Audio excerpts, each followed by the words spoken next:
But actually, a very eye-opening experience over the last several years has been in working with May, where there was a record of hers that was done like in super pandemic mode. It was all done over Zoom and audio movers and, you know, that kind of thing. And there were some parts that I was playing on this little 1930s parlor guitar, and she sort of kept asking for it to just go easier on it. And that experience of just cutting those parts that way and hearing in playback how much range, how much dynamic range and harmonic interest there was by playing so lightly.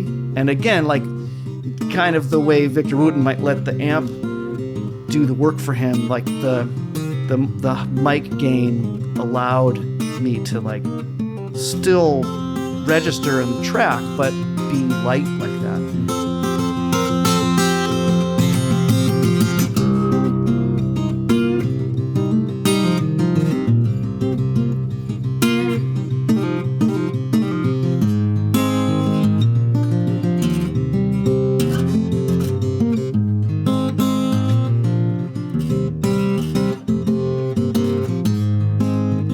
Packy Lundholm, my dude, thank you so much for making time for us. Yeah, thank you. I've been looking forward to this conversation ever since, and I told you this off the mic, I got a hold of that new May Erlewine record.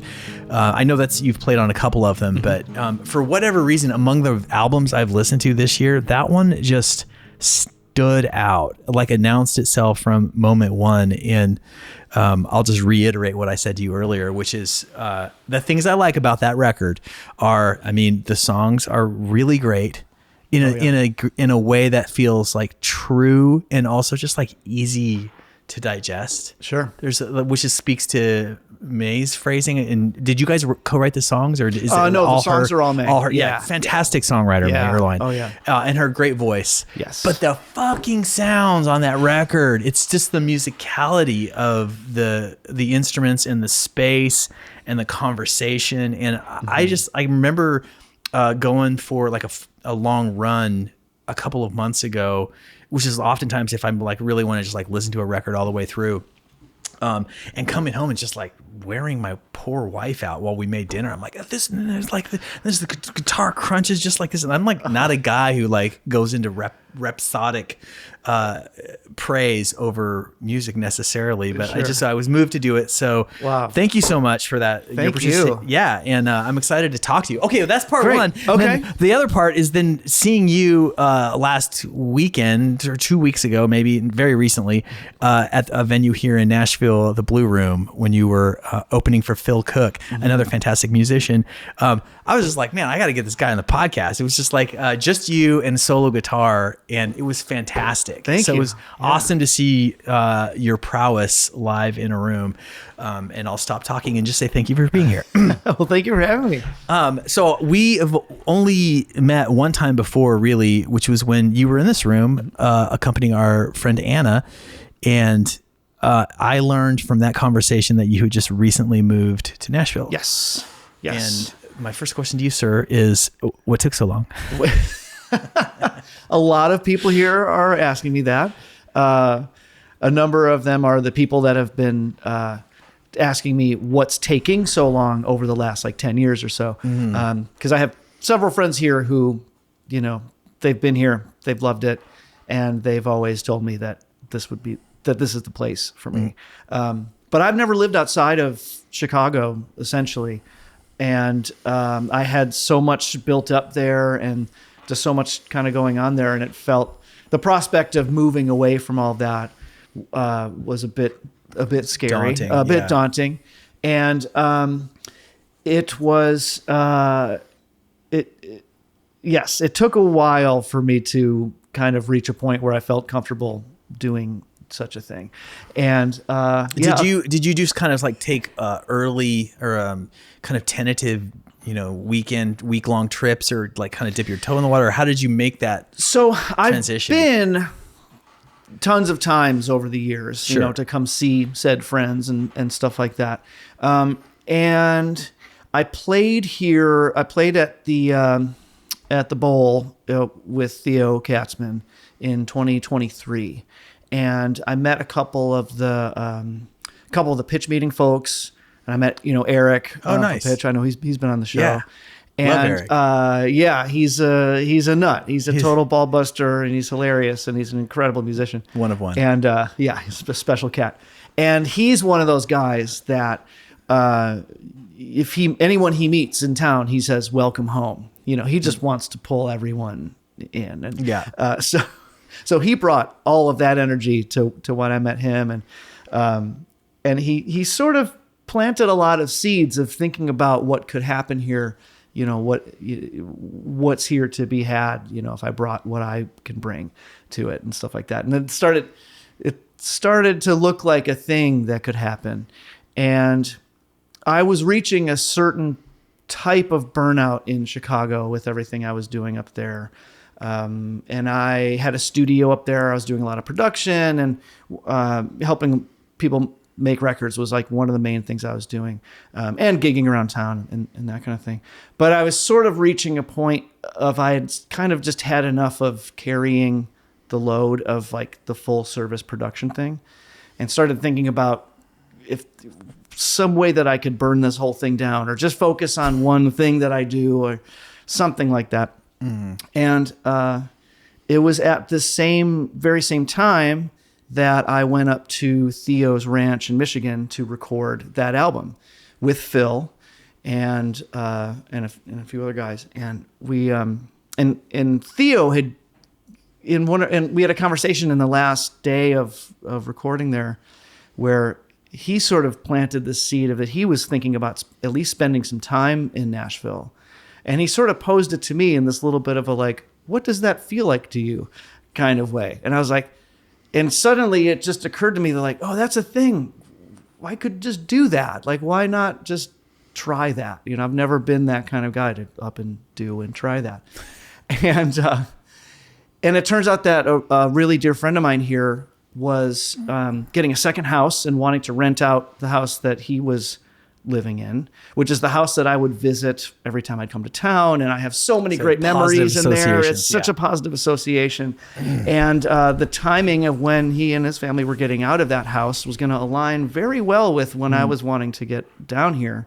And so that opportunity felt so right, and everything just felt aligned to, come and give it a shot. And so I took a couple of like recon mission trips here, knowing that at least it was something on my mind, but otherwise it was just coming down here just to hang. And I did a record with my band I Fight Dragons many years ago with Matt Mahaffey at his home studio in Franklin. That was like in 2010. So I had some experience recording and stuff here years back. Is there a band called Field Report? Is that a band? Field Report. Okay, never mind. No, Field. I'm thinking probably like confusing Weather Report and I want to say like field music, but I feel like that there was a band out of the Midwest. This is 10 years ago, probably, that kind of was having a moment. I just went and saw them. It sounds kind of familiar, but it's either familiar or that's a cool name in any case.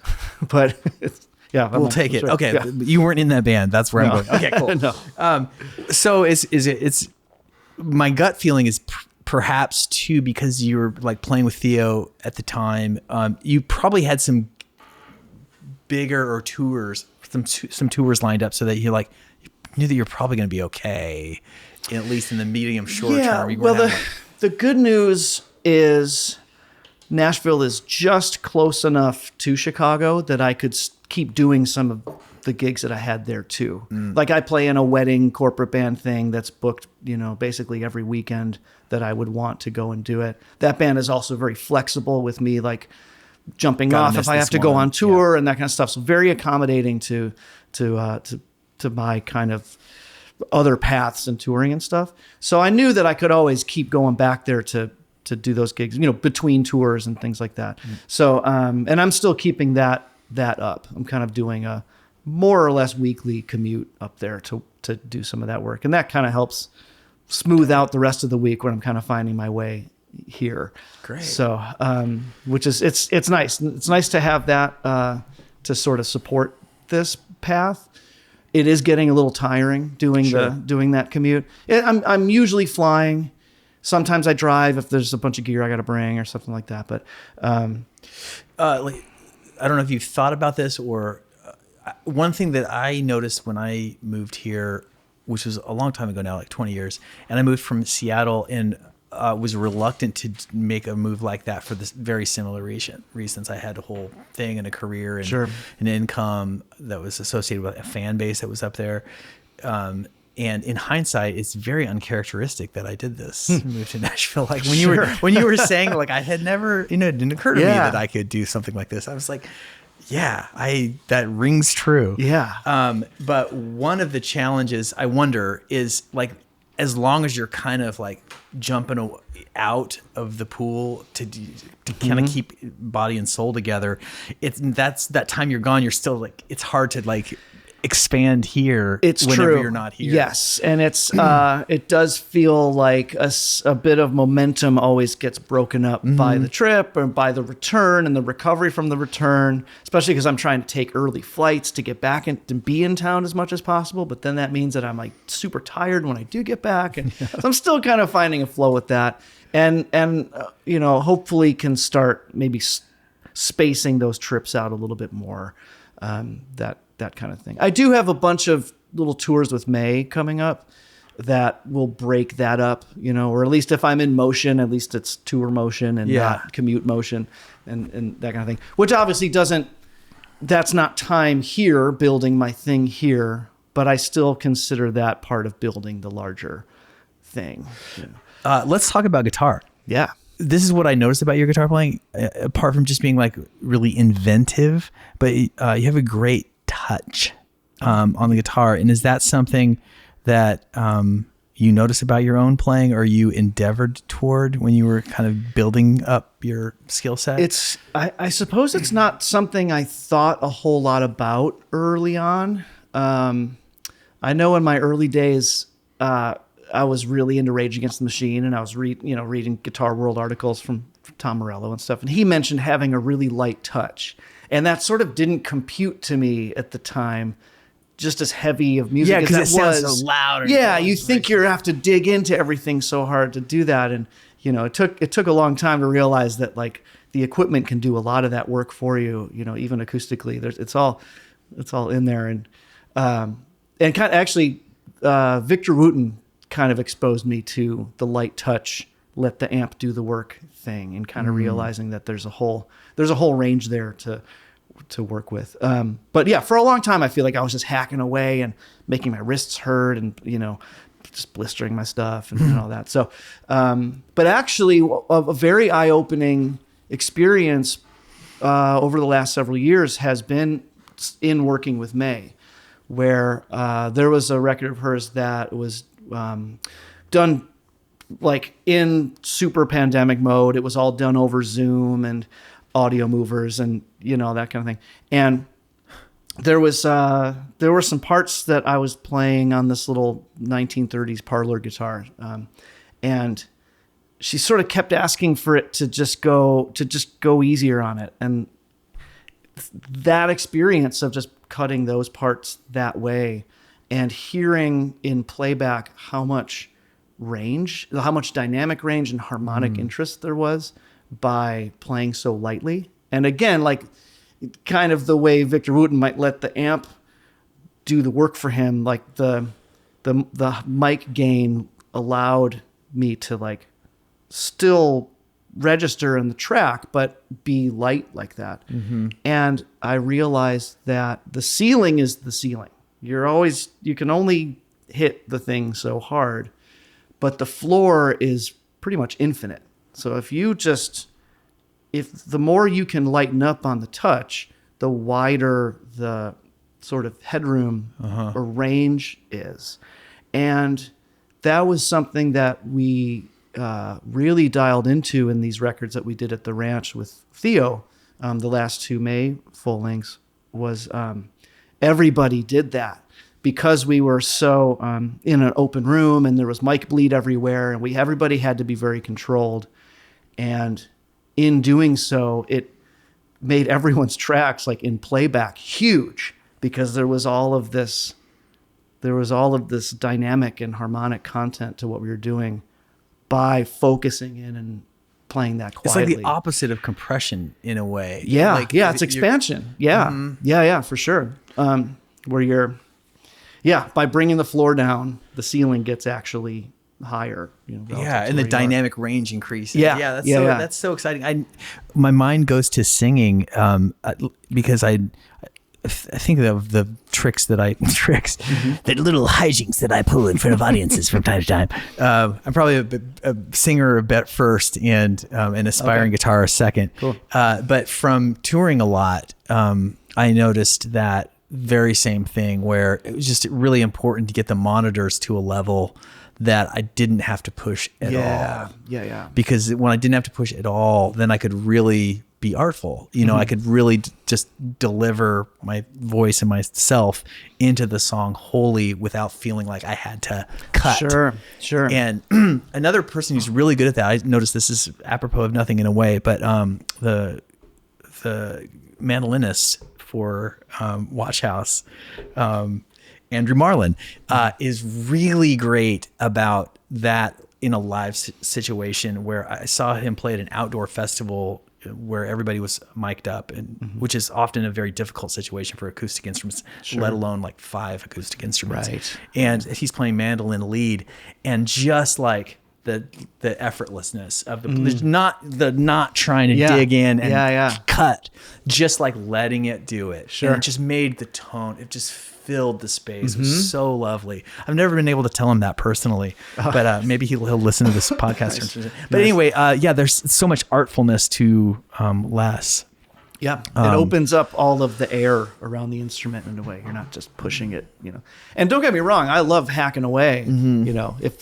If the thing calls for it, there's a place for that. I bet Theo's gigs are kind of like not hacking, but like big. Surprising. Well, yes, it gets there. But that dynamic thing is a huge element of his show as well. The quiets are so quiet. And a lot of the tones are achieved by keeping it kind of restrained and letting, Nick Nagurka's our front of house, and he also engineered those May records and mixed them and stuff. He's very tied into the whole dynamic and the whole philosophy of the sound. The sound ends up being huge, but for most of the show, it's pretty light, pretty restrained, pretty light touch kind of thing. But yes, when it's time to slam, then we go, But and Theo is very he studies his voice. He works on it a lot. He's discovered a lot in the last couple of years of figuring out how to access the stronger parts without strain, without stress, without excessive, volume and the things where you're going to injure yourself. And that's helped him a lot to, be sustainable on tour also, and to, help get that stuff across really strong. Talking early influences, what was it that made you want to, get into music, and then why guitar? And then is there an early formative experience that you could share where you were kind of like had an aha moment or, Sure. I was a really obsessed kid. This was from the start. I started on drums and have always been kind of a drummer at various times and in various ways, but it started there. And my folks saw that early on, that I was putting together pots and pans, drum kits, and hitting different lids with spoons and listening to how they resonated in my ear in different ways. I think I was just always sort of fascinated with sound in particular, but then also the percussive thing.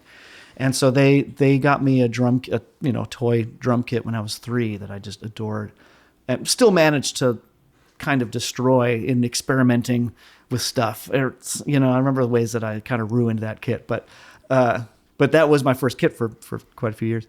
And my parents also, they loved music. They weren't musicians, but they loved it. And they had a really great record collection that was also beat to shit by the time we came along, which meant that... somebody else wore it out? Or No, like they did. Like Okay, they right. didn't take. By the time the kids, By the time the kids, sorry, we the Yeah. kids. By the time the kids came around, all the covers, the cats had scratched through all of them, and everything was just sort of loose. There was no inner sleeves. There was no respectful handling on the edges or anything like that. So, God forbid we find a brush, somewhere. But, and because of that, I cite that as one of the reasons that, I and my siblings too got so into it, was that we sort of had this freedom as kids to get our grubby hands on all of these records and sort of engage with them in a way that was very free and very just like childlike and natural. And, and you take the needle and bring it halfway through like drop it on track 4 if that's like just getting the hands-on experience with that and kind of getting a little bit into mixtapes or playing radio DJ and that kind of thing was just very, but one of possibly my first real full memory was hearing I Want to Hold Your Hand for the first time. And it was coming out of the all-in-one stereo in my sister's bedroom, but that was the stereo for the house. It was like, we would just crank, if we needed to clean the house, we would just crank it up from her room and it would fill the living room, that kind of thing. And I remember hearing that and just losing my mind. It was like, I came online in that moment and just ran around the living room and I was jumping up and down on my sister's bed. I was so fired up by this and this feeling of what this sound did to me. And I think I was kind of just off and running from that point. And for years, I then got really into the sort of the myth and the production and those sides of those records, particularly the Beatles stuff. And I would do things like put on Sgt. Pepper and find whatever old broken stereo gear might have been in our garage and stuff and stack it all up and just twist knobs and pretend I was George Martin, and just be fascinated with the studio side of all of that too. And all of that. So that was a huge early influence, for sure. So do you think that you're better at this is a clumsy analogy, but forest and trees, to me, they're like the trees are like the playing and the getting specific with an instrument. The forest is like the production and the kind of the global view. Is there one that stands out in your mind as you're more adept of a particular role approach, or that kind of approach? Yeah. Because you said you had a studio and it's, I guess it kind of varies day to day. In my current state right now, I would like to be more focused on at least any one part of the process, whether that's as a musician on a session or doing the mixing or post-production side, something that's like not the whole in charge bag. part. Yeah, not the whole thing. Although, sometimes situations arise or I get, the prospect comes up of doing that for somebody that excites me and I'm like, okay, well maybe I can do that. So I'm probably going to get more back into the larger picture side of it. I just don't know exactly when, but it occurs to me that if a musician who has a career of any length has to have some familiarity with producing because of just everybody knows how to run a Pro Tools session or whatever. Sure. And so like on that May record, I call it 10 good songs, but is that what it's called? So that's like 10 on good the songs Spotify there's like a list of things. So that's Theo's label / sort of production ethos group. It's sort of a loose affiliation. It's not like a So it's listed probably in the artist it's just section. one of the artists. Yeah. Okay. So basically any record that Theo's a part of in the production side is like a 10 good songs record. I see. But it's not like an official. So I'm sorry, what is the record called? Oh, the record's called What It Takes. What It Takes. Yeah. Yes. Yeah. My apologies to you, May, for not getting that right right off the bat. Fantastic record. And my question is then that like so I picture you guys in that room together and you all have sort of like a little bit of a producer's ear. Yeah. And that to me is probably part of the reason why the record sounds so good, because everybody's sort of listening with two ears, as it were, like what they're doing and how is this feeling? I think the production the production-minded approach is just such an element of musicianship anyway. Where like to be the kind of musician who understands the bigger picture and what you are, what piece of that puzzle you are, and what things you're supporting, what things you are making way for, what things you are stepping in front of everyone for, like kind of just knowing the role-playing bit of all of that, which the producer is seeing all of that. I think that's a component of musicianship, of quality musicianship anyway, is that you kind of know what that all looks like. So even if, I think every musician, even if they're not, don't have their hands dirty in Pro Tools or something, you know, they have some degree of production. They have a relationship to that. Yeah. They know what it's for, you know. Not to belabor this increasingly deeper investigation of the What It Takes album, but just maybe as this is kind of like a gateway into this kind of good framework for understanding kind of these more delicate musical sensibilities. But so I'm thinking back to my, like I said, I really liked the record. I didn't know anything about it. It was just songs and sounds, no backstory. And so it's interesting to know that, you know, when you told me while we were setting up that the record was like everybody in the same room together at the same time, it's like, oh, well, that's probably has a lot to do with that feeling that it elicits. And I don't know if there's anything to be said here, but like, or that can be said, I guess is what I want to say. But it's just very obvious in hindsight and interesting to me that the end result of a piece of recorded music could have, in the warmth of that sound, and the warmth is, it's like the tones are warm, yes, but there's something like, I want to say like spiritually or emotionally warm about the sound of the record. And that would have so much to do with like the physical proximity of the people making the record, like, you know, being there together. I really appreciate that you feel that and that you shared that, because we really felt that in the room. That was present. That was part of the approach.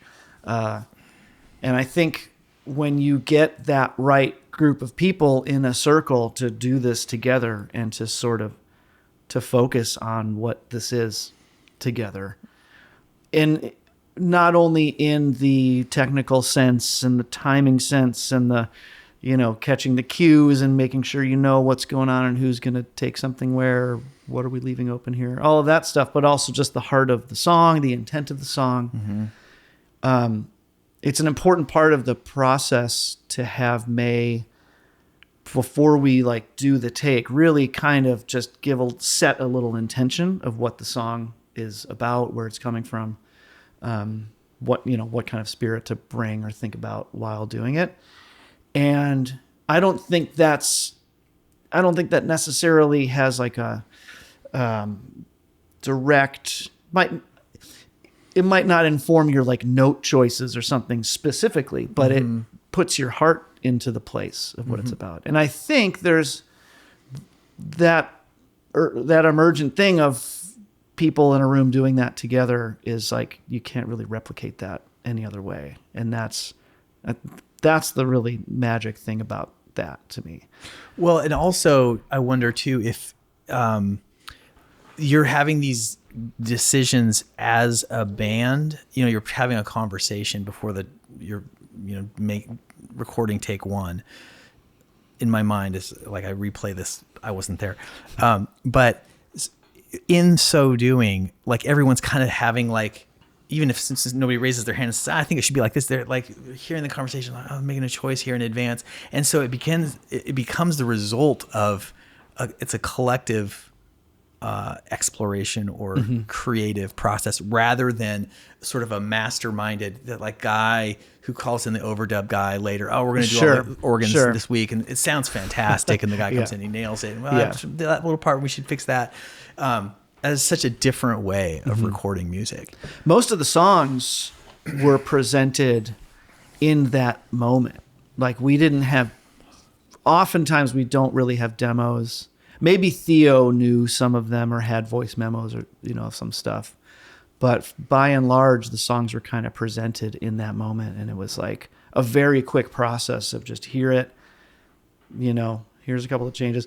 I mean, May's songs are not necessarily like harmonically or formally complicated. So there's not a ton you need to like juggle. Memorizing. Yeah, in that really sense, it's not. Yeah. Which, so it certainly makes that element of the process a little faster. But everybody is sort of catching this thing, reaching for this thing and catching it together. And that under-rehearsedness makes it exciting in a way too. Everybody's like on their toes. Oh yeah. I mean, the stakes of the group recording, especially when everyone's in a room and virtually no one is isolated.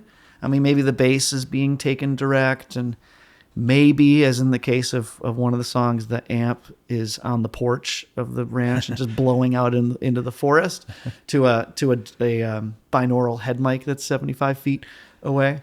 So really, the isolation isn't that good. But for the most part, anything anyone's doing in that track is going to end up on there. It's very hard to edit something out. And so in being in that situation, that would make some players hold back a little bit and play out of a spirit of caution. Yeah. So how did you, you can only speak for yourself, but did you feel that, or did you? I did. And there were times, but it was like a positive type of holding back where I put the focus on listening, where it was all just what's happening around me. And is there something to respond to here?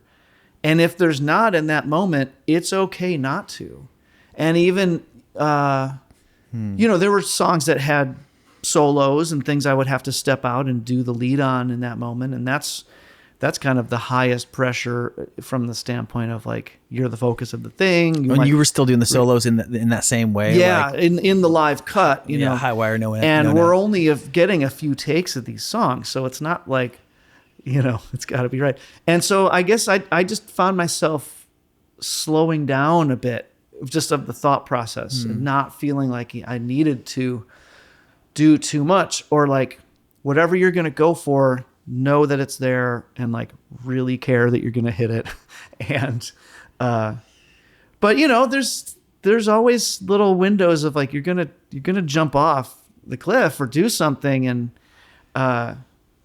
I think it maybe took a few songs in that process to feel like I could really go for something, and occasionally that would land. Actually no, that often would land. Yeah.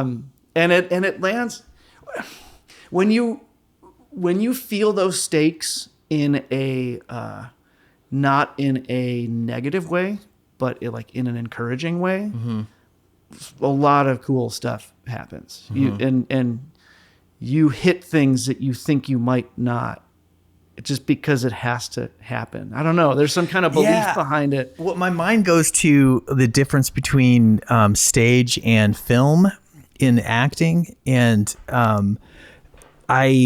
we associate the recording, the studio process is more of a like putting a ship together in a bottle kind of deal. It's meticulous, it's intentional. It can be even tedious in a way. It's like just getting all of it, the details right. Yeah. But there's also like in film, I've done a little bit of this, but one of the things that surprised me early on in acting side of it was the feeling of the absence of pressure in a way. Even though there's a time is money, and oftentimes it's very expensive per minute on set because of so many, all the people being hired and the lights and whatever.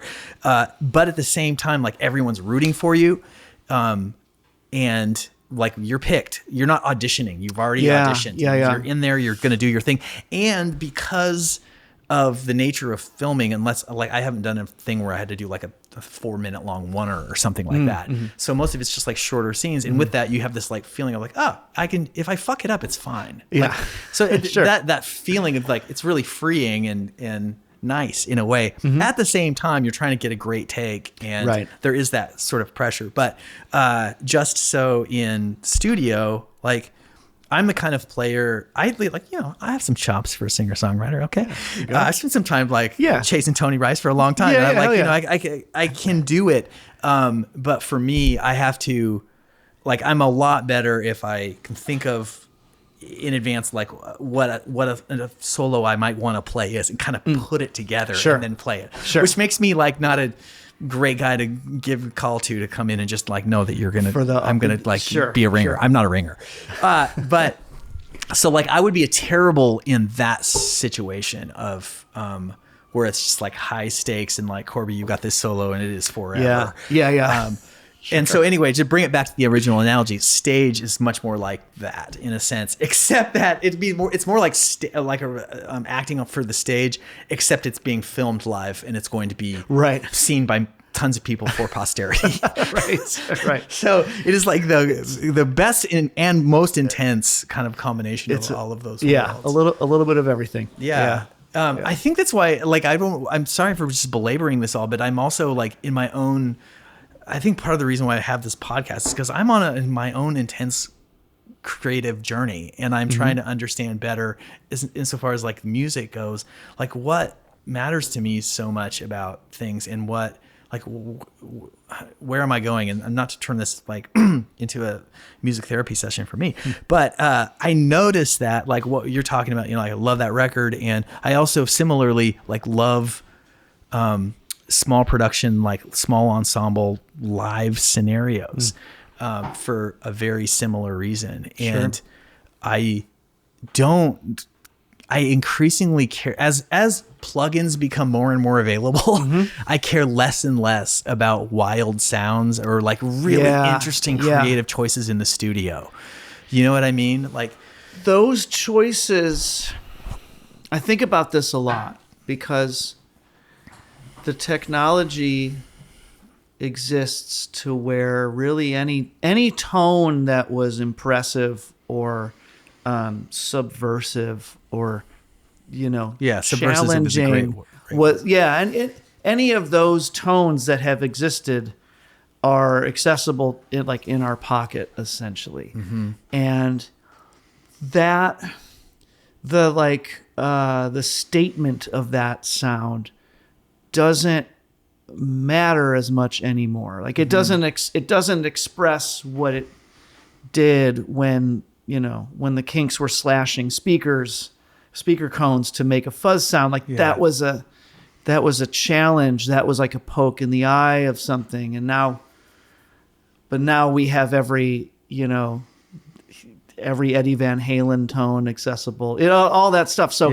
I think there's a degree to which that stuff doesn't specifically matter anymore. And I think we're approaching, and I don't want to like veer all the way into this conversation that every single person is having right now, but I think we're approaching that a point where we're going to need to really come to terms with what elements of human expression are the valuable thing, and what I think we're probably going to relearn a lot of what's valuable about the human expression part of it that is separate from the technology or from the from what that provides.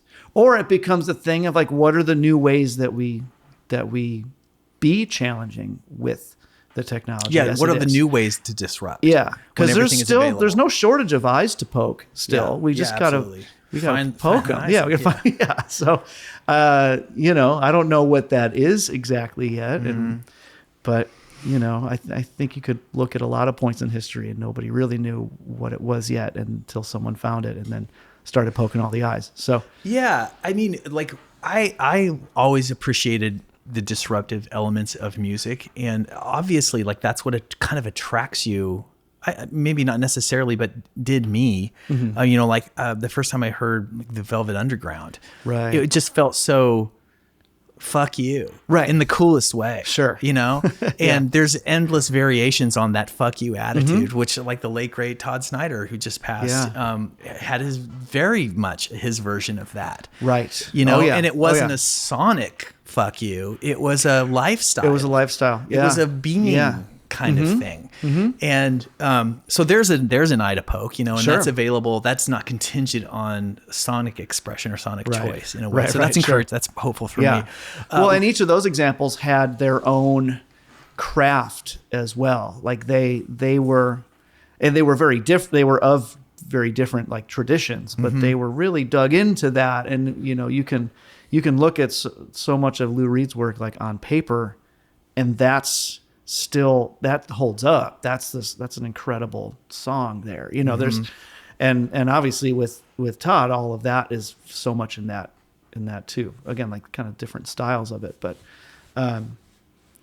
those things still bubble through and still make the lifestyle aspects and the disruptive, the fuck you aspects of that like matter, because there's that craft underneath it too. No, absolutely. That rings true. And thinking about this a little bit more about the question, the way I've phrased this, or I think about this stuff all the time as well. For me, I phrase it as like the meaning of music. It's like what you said earlier about how, you can duplicate any thing that's ever been done in a studio with the touch of a plugin preset.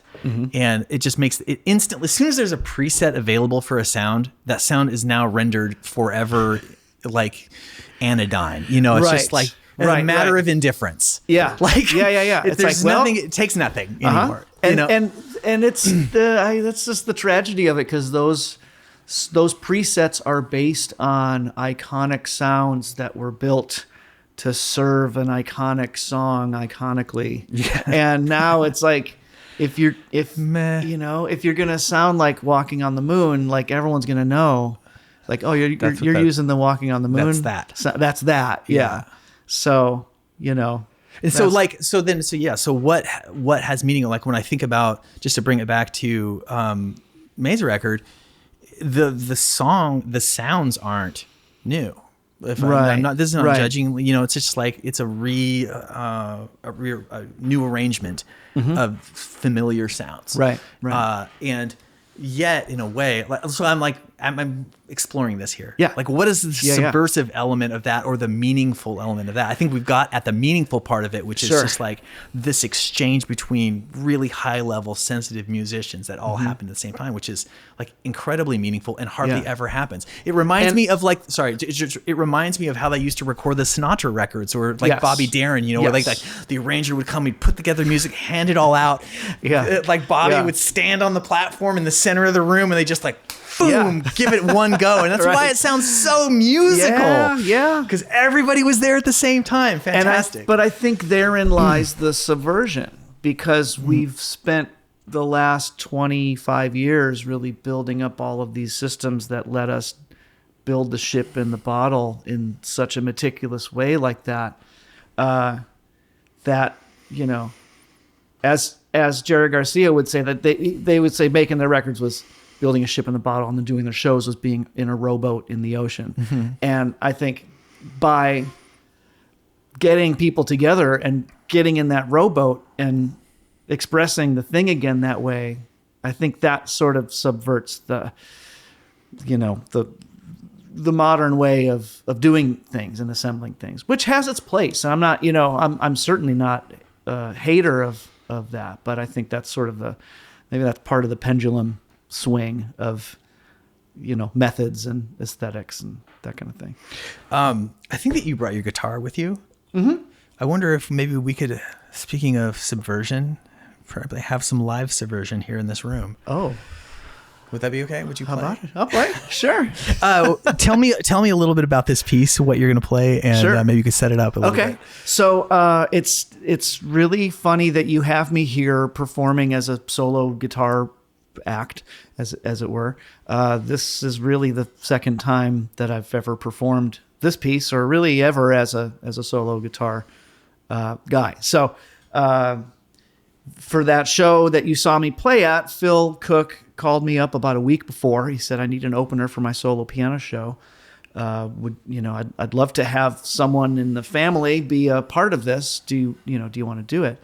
And I said, yeah, I would love that. I've been thinking for a long time about doing a solo guitar type of thing, and maybe could I do something like that? I don't know if I want to like sing my power pop tunes, like for this kind of show, I feel like it has to be that kind of thing. And he was like, yeah, you can do whatever you want. Like, go for it. And I think he said something along the lines of like, I would love to hear that debut. So I was like, okay, I think that's full permission to just go for it and do this. And I found myself with about a week to the show, and my wife was out of town for a lot of it.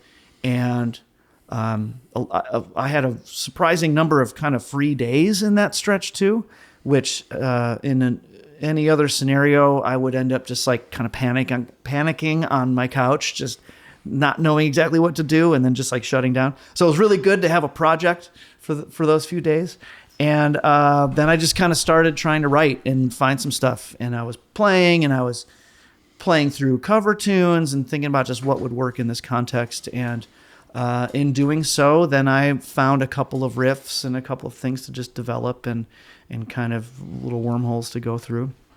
And so this song that I'm going to do is called 65 Deluxe. The name really is mostly random, but it sort of comes from the fact that the song has a few different time signatures between 6 and 5, and I think there's a 7 in there, maybe a couple of like regular 4s and 8s. I don't even know exactly. It's all kind of just in the hands. And I play this one in the Nick Drake tuning, C, G, C, F, C, E, which was a handful of his tunes were in that. And I'm really proud of one aspect of this song, which is that I finally found a way to play in that tuning that's not just playing Nick Drake songs, because it's so easy to just fall into those things. So in kind of tooling around in that tuning, I found the main riff of that, and then kind of just traveled down that path. Amazing. And, so yeah, it was fun. It was fun to find that, and fun to find sort of the looping developing sort of bridge section that becomes a little bit of a finger picking coordination exercise. It took me several days to sort of get the layering of those pieces together, like in my fingers. So, and now it's just really fun to play. So. I can't wait to hear it.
dude, that was fantastic. And the first thing that occurs to me is it's challenging, and that you debuted it at the show live. Mm-hmm. Were you worried about fucking it up? In a word, yes. It was, I generally don't love playing solo. And the handful of times that I have done so have been kind of more in the singer-songwritery sense. And I just always feel a little bit too exposed. I like to have... it's pretty exposed. Yeah, for sure. I like to have a foil, or something. I like being a front and to the side man. Like, that's my sweet spot. So the solo thing is always a little bit nerve-wracking. But for this show, I found myself very quickly kind of comfortable with the musical aspect of it. And it occurred to me once I got up there that, like, this crowd who was here to see Phil Cook play a solo instrumental piano show, I realized, like, these people are on board with what I'm going to do. Like, they'll come with me as I go here because they know, like, they're fans of what they're going to go along with Phil with in an hour. So I felt very at ease with that. And there's something I realized recently that has helped ease some of the stage stuff, and really eased even some of the maybe not the stage per se, but just in interactions and in various, like, places of performance, and the studio's part of that too, is reminding myself that the crowd wants you to succeed. They're not here as some kind of foe or something that needs to be, like, obviously sold. You haven't lived in Nashville long enough. Well, I'm just kidding. No, it's really true. I'll come back in a bit, and I'll have a much darker view of that, perhaps. But I think, I think the touring with Theo maybe helped me realize that. And I remember we played the House of Blues in Boston, and so there were all of these Berkeley kids there. And I remember, like, leading up to that show, I was like, oh man, there's going to be all these guitar nerds here. They're all going to be just, like, picking apart everything, and it's what are they going to think of my but everybody was like, they wanted it. They wanted the good stuff, and they were into it happening, and they weren't there to be, like, convinced of anything. It was like they wanted the stuff. So it's like, oh, we got the stuff. Let's have the stuff together. And it was, like, a great time. So that has really, like, taken a load off. But doing that for the solo guitar show and realizing that a couple songs in, it's like, oh yeah, remember that thing that you thought that you're trying to remember, and then it all felt a lot better.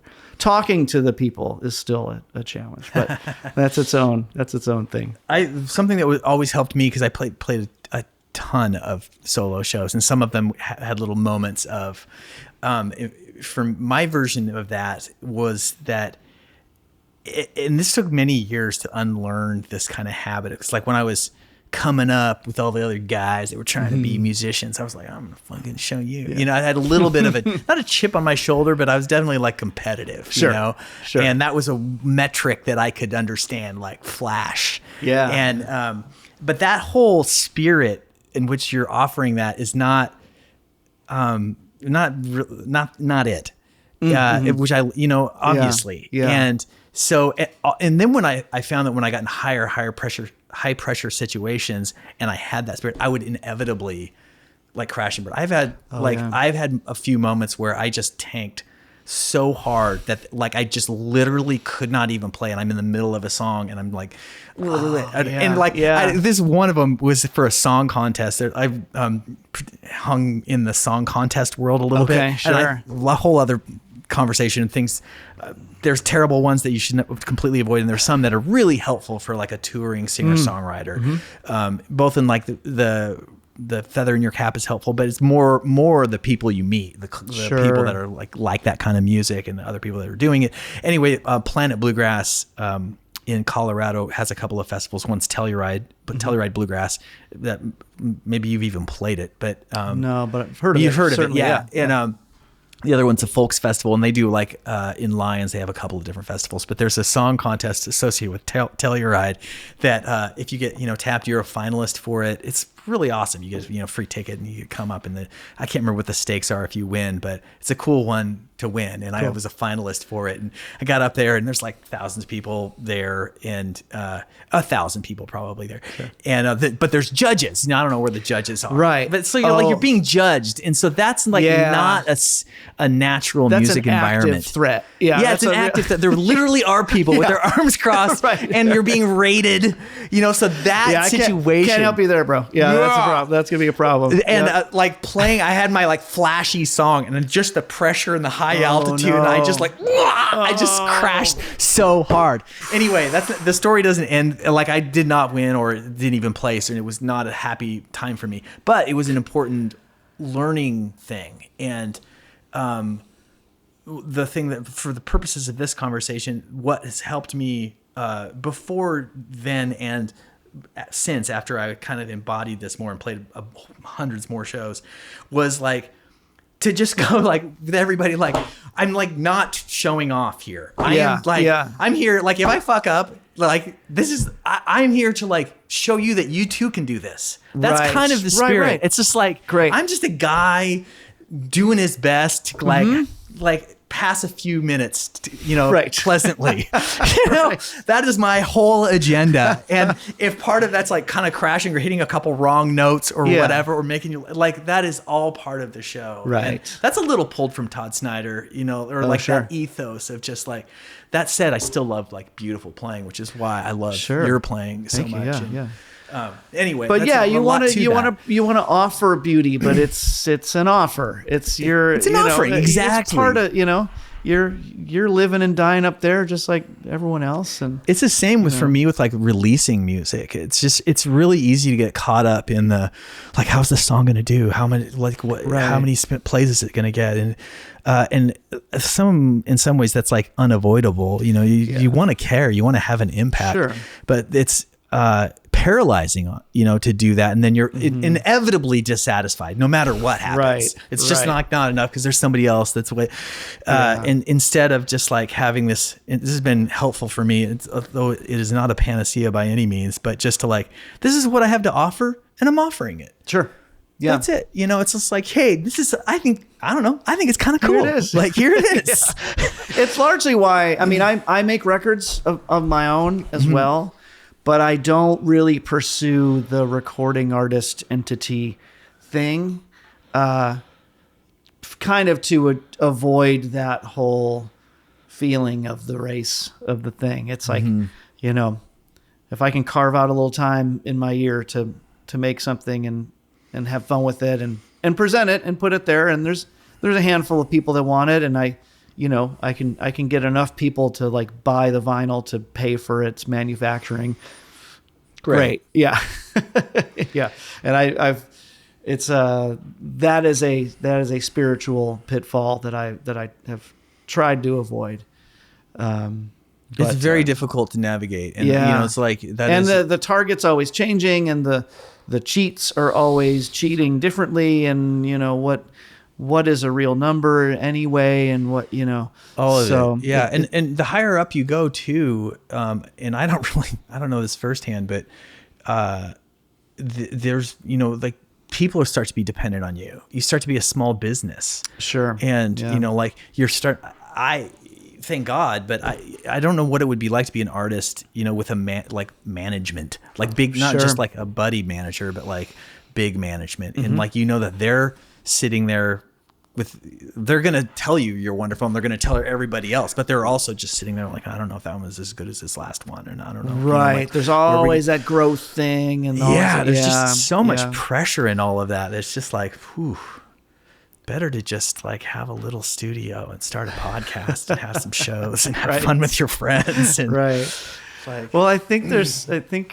think the cottage industry thing of this is a good way to do it. If you can get enough around your cottage, it's a much feels like cottages are happy. I feel like that's a happy building. It's a cozy thing. It's a cozy thing. I don't think of people having like particularly. I imagine people had bad times in cottages in history, but sure some nasty things happen I'm from sure, time yeah, to time. there's some stuff, unspeakable things in cottages, but on the postcards, they look fantastic. yeah, I mean, just from an architectural standpoint, and usually it's setting in the country, you know, Very functional, it's what no you frills. want. Yeah, exactly. Yeah. Nice setting, nice Yeah. landscape. Man, this has been great to talk to you. Yeah, likewise. And Thank you. I am excited I think part of the reason why I wanted to have you in here is just like talk to you a little bit more, and then that makes me think that we're going to be able to do something collaborative in the near future. Oh, which I would love to make do. some stuff. I love that. Yeah, I love being a facilitator and just filling. You know, just put me in the room. I'll do whatever. Fantastic. So, let's do that. Yeah, I'm always really co-writing is scary. And Yeah. I think everybody maybe feels this way. Some people do not feel this way at all, and that's amazing. But having made most of my stuff by myself, it's always interesting to like do a co-write and or just sit there and do something with somebody else and not feel like the pressure to perform. Yeah. You know what I mean? I have very little experience in the co-writing space like that, but those couple times that I've done it, it feels like you got to put on a face or a show or you just don't want to let anybody down. You got to bring the goods, you know, and it's like, oh yeah. That also, you just don't. There's this fear of saying something stupid, which is inevitable. You have to do it to make it. You know, you just got to throw out stuff. Sure. And I understand why people have the same co-writing partners, and but I had a couple of great co-writes, but I get so worked up about it in advance in a weird way that I've never like said out loud. But because it's just so the most vulnerable thing. I like so much more to go into a dark room and work it all out in the privacy of my own, mind. Nobody sees all the mistakes. And then I come and I present the thing. And I think that I say that and I hear myself say that. And I'm like, that is a guy who, needs to get over that. And that's my, there's some kind of great phrase or I came across a long time ago. It's like, whatever scares you the most, that is the clue. That is the thing. Yeah. That is where to go. Yep. And what's on the other side of that is the really happening thing. Absolutely. And it's so universally true, and it like right in front of us every time we want to acknowledge it. And I think we spend most of our time not acknowledging it. Yeah. Because it's scary. Yeah. And it's like, and I think the worst case of what's on the other side of that scary thing is just learning that it's not what you want or even if it's not the big step forward, like just knowing, putting that fear away is its own reward too. So, or doing the thing, the way I would think about that for me is doing the thing in spite of being afraid, afraid, acknowledging it, but not letting it dictate your action. Sure. That's a way to maybe hopefully lessen the fear in the future.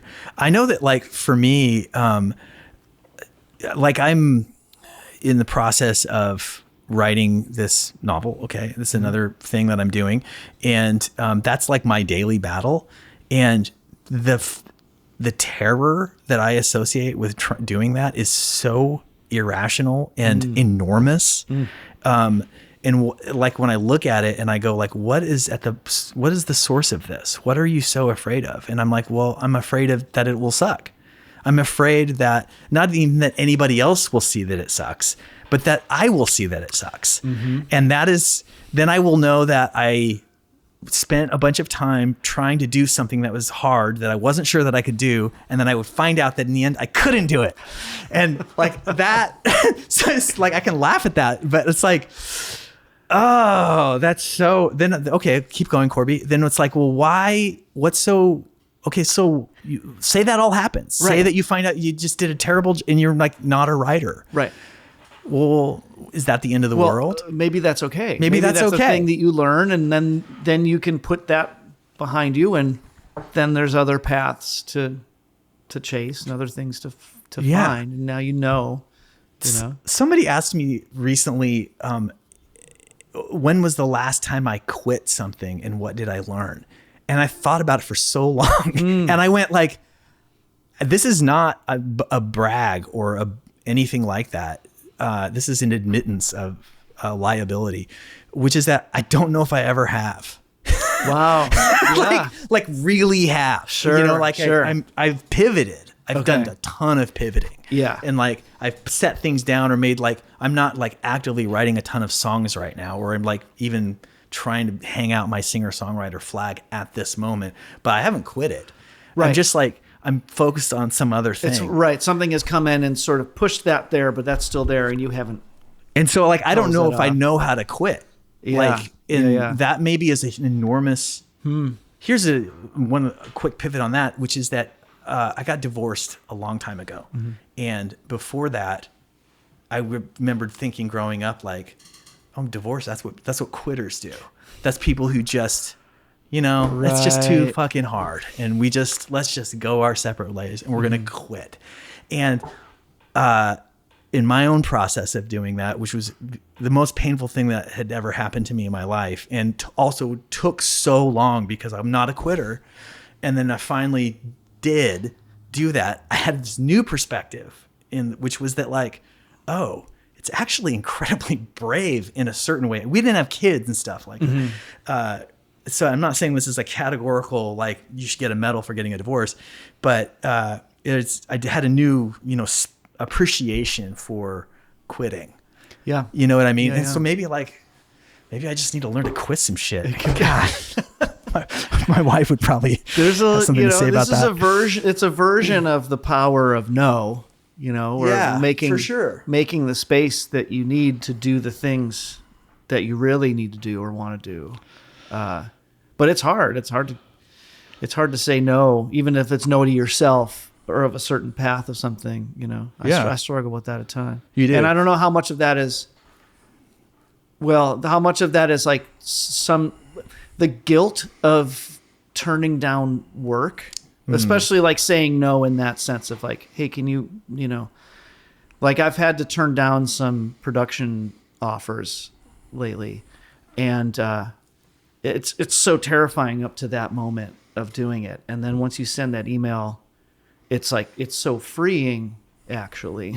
It's like, oh, I have just kind of bought back some future space.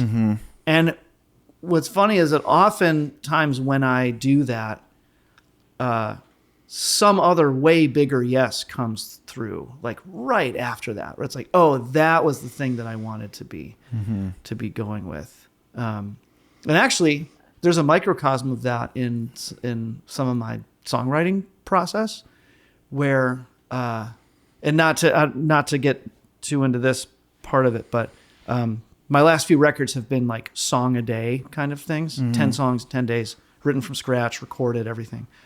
And in the last project, I found myself in the morning starting a song, getting an idea, kind of like looping a riff, working on it. I might get pretty far along into the writing stage of it, realizing that it sucks and being like, oh, damn, like it's already noon. I need to get a song done today. Like, my little circle of internet is counting on me dropping a thing tomorrow. This has to happen. Yeah. And then I'd be like, but this one's not happening. And then I would put that away, maybe grab a different instrument or just like shake it up a little bit and play something else. And suddenly the song is there, like some whole new other thing in a whole other style, whatever. And then that's the exciting thing to me. And then I chase that down and that becomes the track of the day. And it's way better than the first thing of the morning. And it actually, in that last record, it reached a process, like kind of getting into the second week, where I was looking forward to the moment that I hated what I was working on, because I knew that once I kind of like took that, well, I don't know, once I threw that away and like reopened up the space, like something new was going to happen there. That was way more it. So, and it worked. So I don't know, just kind of a mini version of of saying no to something and kind of, especially avoiding the sunken cost fallacy. It's like, it's already noon. You've only got so many hours in a day. Like, are we going to keep, as what was it? Does Wiggum say it in The Simpsons? Dig up, stupid. It's they're like down the hole. You can't dig up. So Yeah, I don't know. Just Just on that note, was there in that analogy or anecdote a time when you didn't finish the song? a time where like the daily task did not get fulfilled. Yeah. No, every time. Now, granted, sometimes that daily song would end up being like a 45-second, Ween-esque, just like punk vomit ditty thing, but it was there, and it's and actually as a part of the larger project, it works. Like it fits into the scheme of it. So even that being its own kind of like joke throwaway kind of like thing, it still got done, and it and so the job was completed. Just finish it. Just finish it. Just finish it. Do the thing. I think that's a positive way to end this conversation, Great. Packy. Man, Just finish it. Just finish it, guys. Stop thinking about it so much. It's fine. It's There's okay. more on the other side of that thing that you're obsessed with. It's amazing how much it just keeps going. So keep going. I love it. Packy, thanks so much for your time and talking Thank with you, me. Appreciate it, man. Let's do it again. Yeah, for sure. Hey, thanks for watching. Go ahead and click here to like and subscribe. You can click right there to watch another video, or click here to watch a playlist featuring songs of the Morse Code Podcast. Okay, thank you very much.